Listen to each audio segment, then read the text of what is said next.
And then we'll go from there. All right, why don't you sit in the chair right there, bring that over. I'll try to do this as quick as I can for you.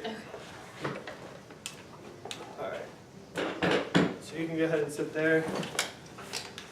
This might be one that you're going to use pretty soon, so we should probably get, like, I'm thinking, well, our tomorrow patient isn't going to come, but you would have used it for him. So this is a Hoyer lift, a Gait Trainer, and a standard. Now I'm going to show you how to pick somebody up using the Hoyer lift portion, and then how to get the Gait training portion underneath of them, and then how to set them back down and lift it up. So this is what's going to control the outsides. It's this little lever right here. You're going to widen it out to get in there, and then this is going to attach to the yellow part on this. So there's four different colors that we can hit on the side, and then yellow in the front. Okay. So I'm going to come right up to you, and I'm going to position this to where I'm grabbing the bottom of your hips and your pelvis, right? So I kind of want it right there. And then I'm also going to get it to where you're going to lean forward so that I can get it around the chair, right? So it doesn't hug the chair, it hugs you.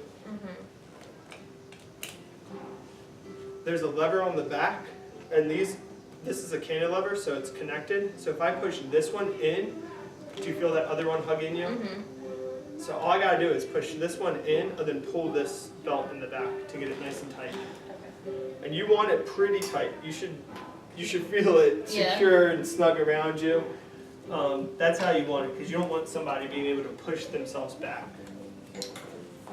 Now let's say some of our patients that have like MD, especially like limb girdle or Duchenne's, where they're really having some weak shoulder depressors, so maybe they don't have the ability to depress their shoulders and they have weak glutes, they're going to really easily be able to slip out the back end of this. So getting the foot straps and the positioning of this is going to be really important for them. We have additional thigh straps that we can tuck underneath their tuchus to grab the ish tubes, so that we have some bony support and we're not trying to just, just relying on muscle. And that's where people can start sliding out. And you'll see, after I bring you up, I'll demonstrate what I mean. So we got those two attached. Now always try to go to the gray. Try to get it as far underneath of a person's tuchus as possible for that reason. So now we're going up, and we're going to go straight up until your buttocks is off the mat, but then I'm going to get this underneath of you. So this is a gait training portion. So right here, you're in like a sitting position. I can move you wherever I need to if I need to transfer you back to your chair or whatnot. But if you're really dependent, then I'm going to need to lift you up to get this one. So this is what's going to pull us up into stand. I want ish tubes to be like right here, right where this Y's in. I want the ish tubes to be right there. I want to be able to grab them to really bring you up. Even a little bit higher is okay. Try not to go too far down there though, because that's where it gets uncomfortable for somebody.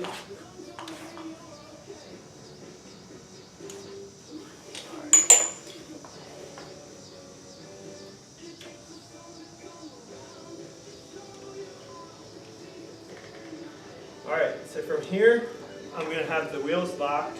I'm going to start undoing these. And I'm going to start at one side at a time. So I'm going to pull out the old straps, and we're going to put in the new straps. So I'm going to crisscross them. I'm going to blue on the side here, and then to white. So the idea is I kind of want to hug the leg, so I want to bring them together nice and tight. Then we'll do this side too.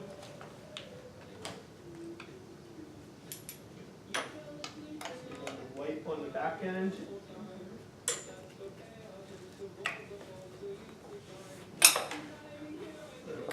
Blue on this side. So if you look on the side here, you can see I've got it crisscrossed. This one to white, this one to blue. From here, I'm going to undo the brakes, and as I bring you up, I'm going to pull you forward a little bit. So you'll start to feel your weight go over top of your toes here. There you go. And then from here, we're coming all the way up to stand right over top of your feet. So let's say on a normal basis, what I would do is I would zero this out. then I would turn this on, I would zero it out, and then I would pick the person up. From there, they would be totally up in the air, and I'd get their weight. And then from there, I would zero it out again. So now I've taken them and displaced their weight into the machine. So then when I come back down, it's going to say like negative 5, 6, 7, 8, 10, 20, 80, 60, or 100, whatever. And then it's going to show me how much weight they're accepting onto their feet after that. So because I've displaced their weight in the machine, so when I start coming down, I'm going to start seeing weight coming through the machine. So then we can see exactly how much weight they're bearing to their feet. Okay. So and from there we can see progress, right? And maybe they started out at negative 10, which would be 10 pounds that they're using to stand. Then next week they're at 20, 40, 60, whatever it is, you know. So from here we can bring these back in. They only have directional locks and 2 locks on the front. So we only have 2 locks on the front that we can lock. The back ones don't have any locks. But then we do have directional locks to keep them going in a straight line. But we don't have anything else with that. So this one isn't quite as customizable as the Pacer, which is why I like the Pacer for my other guy too.